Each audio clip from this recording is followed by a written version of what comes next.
নমস্কাৰ দৰ্শকসকল, বংকিম চন্দ্ৰ বৰ্মন আছো আপোনালোকৰ লগত। আৰু আজি আমাৰ এইটো ভিডিঅ'ত দেখুৱাবলৈ লোৱা হৈছে how to learn English through Assamese. আপুনি কেনেকৈ ইংৰাজীত সলসলীয়াকৈ কথা পাতিব পাৰিব আদিৰ ওপৰত এইটো ভিডিঅ' আলোচনা কৰা হৈছে।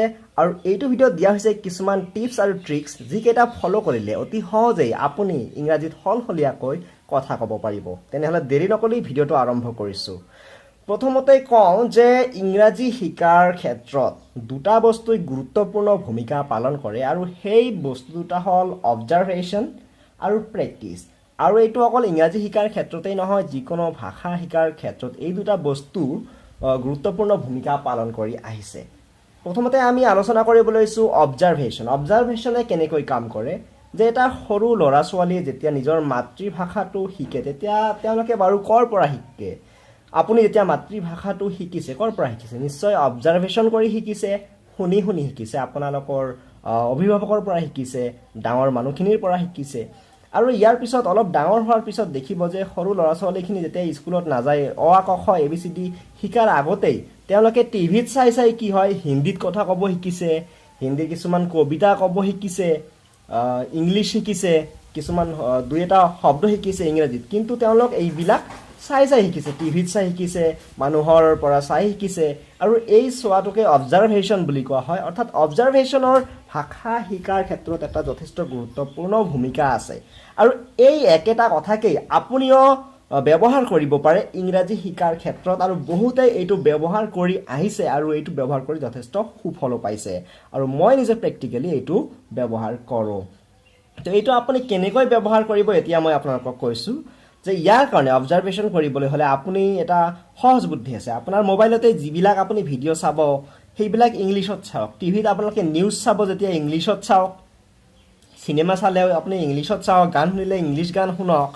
এনে কৰিলে কি হ'ব, আপোনাৰ যিটো অবজাৰ্ভেশ্যন এইটো হৈ যাব, আৰু আপুনি যিটো চিনেমা চাই আছে এইটোত চাব যে কি একশ্যন হৈ আছে আৰু কি শব্দ, আৰু সেই একশ্যনৰ বিপৰীতে কি শব্দ বা কি বাক্য প্ৰয়োগ হৈ আছে।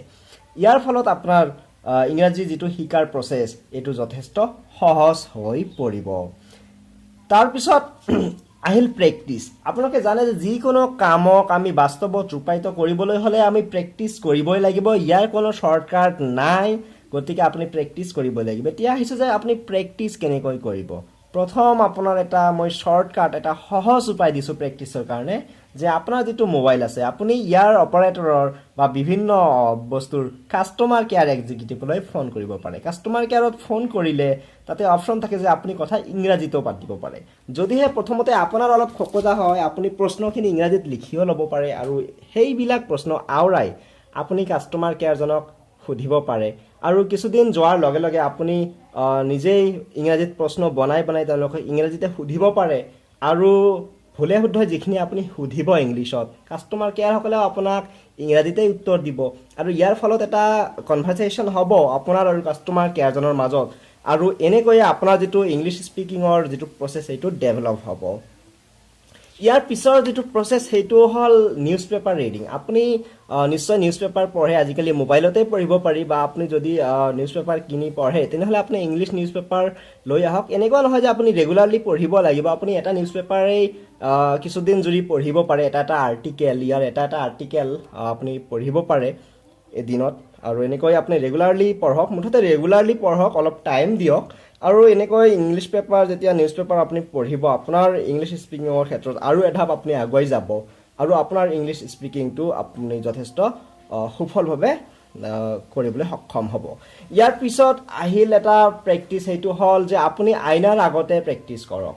আপোনালোকে জানে যে মহাত্মা গান্ধীয়ে প্ৰথমতে ভাষণ দিব নোৱাৰিছিল, আৰু তাৰপিছত তেওঁ কি কৰিলে যে নিজে আইনাৰ আগত গ'লে আৰু ভাষণ দিয়াৰ প্ৰেক্টিছ কৰিলে।